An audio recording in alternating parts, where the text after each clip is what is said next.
श्रोताओं, आज हम एक नया विषय लेकर आए हैं, कुष्ठ रोग एक जानकारी। और इस जानकारी को देने के लिए हमने अपने स्टूडियो में आमंत्रित किया है डॉक्टर अतुल कुमार सिंघल साहब को, जो लखनऊ के डिस्ट्रिक्ट लेप्रोसी ऑफिसर हैं, साथ में डिस्ट्रिक्ट ट्यूबरकुलोसिस ऑफिसर भी हैं। डॉक्टर साहब, बहुत बहुत स्वागत है आपका। धन्यवाद। डॉक्टर साहब, सबसे पहला तो प्रश्न यही है कि कुष्ठ रोग क्या है? कुष्ठ रोग एक संक्रामक बीमारी है जो कि माइकोबैक्टीरियम लेप्री के द्वारा फैलती है और मुख्यतः ये स्किन और श्लेष्मा, जिसको हम लोग म्यूकस मेम्ब्रेन बोलते हैं, और नर्व, 3 पार्टों को इन्वॉल्व करता है बॉडी में।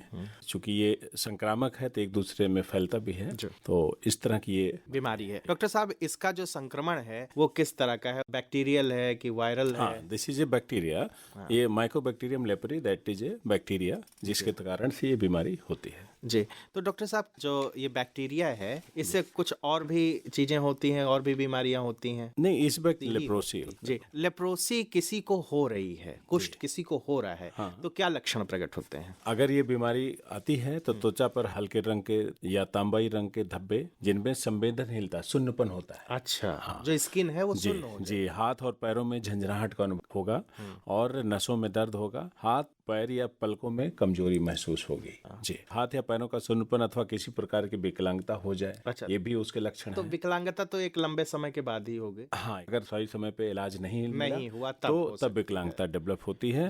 त्वचा और चेहरे पर गांठें पड़ जाती हैं। अच्छा डॉक्टर साहब, पहले कुष्ठ एक बहुत गंभीर समस्या मानी जाती थी, पर आज के बदलते परिवेश में इस पर इतना ध्यान नहीं दिया जा रहा है। ये एक मेन स्ट्रीम मीडिया से कहीं ना कहीं एक तरह से कह सकते हैं कि नेपथ्य में चली गई है। तो ये अभी भी पब्लिक हेल्थ के लिए कितना बड़ा कंसर्न है? आप किस तरह इसको देखते हैं? नहीं, अभी भी कंसर्न है। जैसा लखनऊ का मैं डिस्ट्रिक्ट लेप्रोसी ऑफिसर हूँ, अभी भी पिछले साल और इस साल के मेरे पास 243 केसेस जो हम ट्रीट कर रहे हैं। अच्छा, और भी सोसाइटी में हो सकता है वो छिपे हों, जिनको हम नहीं सर्च कर पाए हों, या जो लोग हमारी हेल्प नहीं ले रहे हों, प्राइवेट क्लिनिक से दवा ले रहे हों, तो ऐसे लोग भी हैं। तो अभी भी इसका प्रभाव तो है ही सोसाइटी में। चूंकि ये भेदभाव अगर जिसके अंदर हो जाती है तो अज्ञानता के कारण और जानकारी के अभाव में लोग इसे भेदभाव करने लगते हैं, और उस भेदभाव को दूर करने, स्टिग्मा है, तो इस बुराई को दूर करने के लिए जानकारी सबसे बड़ा अस्त्र है हमारे पास। तो डॉक्टर साहब, आपका जो ये सर्विलांस सिस्टम है, ये किस तरह काम करता है? किस तरह आप रोगियों की पहचान करते हैं कि वो रोगी एक तो खुद ही चल के आए,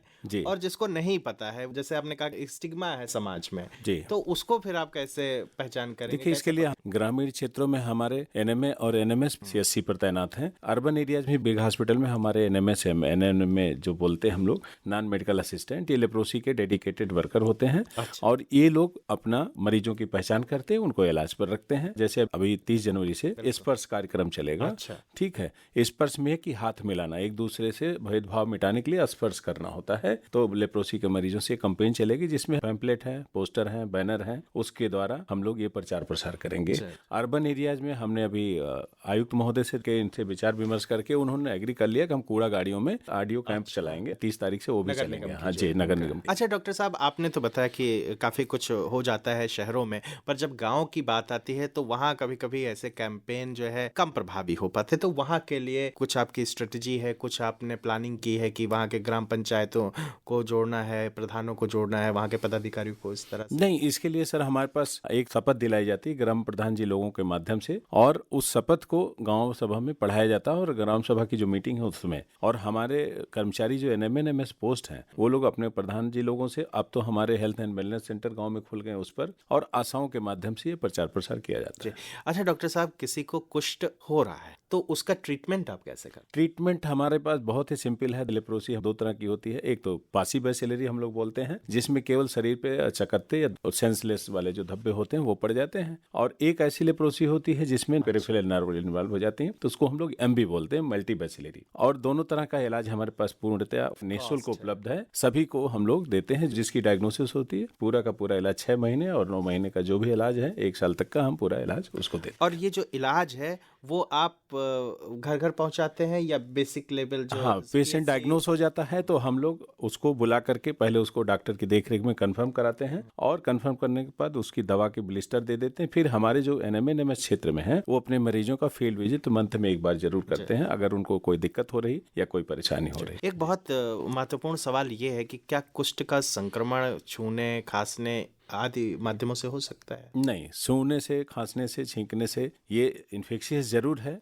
लेकिन अगर 1 महीना 2 महीने दवा हमारा खा लेता है तो नॉन इन्फेक्शियस रूप में कन्वर्ट हो जाता है। इसमें हाथ मिलाने से, छूने से नहीं फैलता है। ये बिल्कुल भ्रांति, ये एक दूर मिथ है। मिथ है, बिल्कुल। डॉक्टर साहब, अब आप कुष्ठ की स्थिति, जब भारत आजाद हुआ था और हर साल राष्ट्रीय कुष्ठ निवारण दिवस मनाया ही जाता है, और इन 75 सालों में हमने कितनी प्रगति की है इस बीमारी को जड़ से मिटाने के लिए? देखिए, एक तो जानकारी के अभाव में और लोगों की हेल्थ फैसिलिटी तक पहुंच ना हो पाने कारण, और हमारी हेल्थ फैसिलिटी भी बहुत अच्छी नहीं थी पहले।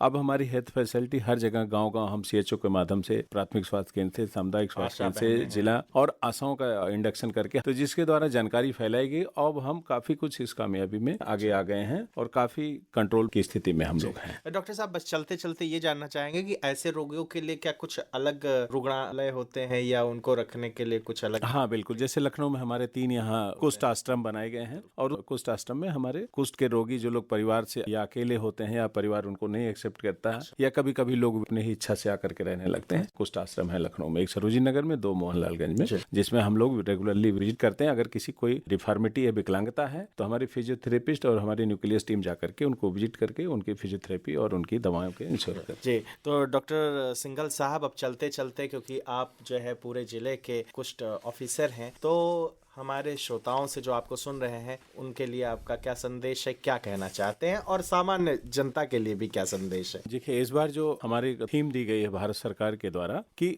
आइए मिलकर जागरूकता फैलाएं, भ्रांतियों को दूर भगाएं, कुष्ठ प्रभावित कोई पीछे छूट ना जाए। लेकिन हमारी सभी से अपील होगी कि इस बीमारी को छिपाएं नहीं। अगर किसी को लक्षण है तो जरूर नियर बाई फैसिलिटी में अपने आप को दिखाएं और उसका संपूर्ण इलाज कराएं। संपूर्ण इलाज निःशुल्क उपलब्ध है सभी सरकारी स्वास्थ्य केंद्रों में, और कुछ प्राइवेट क्लिनिक्स को भी हमने इन्वॉल्व किया, सभी जगह पर मौजूद हैं। अंत में सबसे यही कहना चाहूंगी, सर्वे संतु निरामया, सर्वे संतु निरामया। बहुत बहुत धन्यवाद डॉक्टर साहब, और आपने इस राष्ट्रीय कुष्ठ दिवस पर डॉक्टर अतुल सिंघल जी की बात सुनी। बहुत बहुत धन्यवाद डॉक्टर साहब आपका।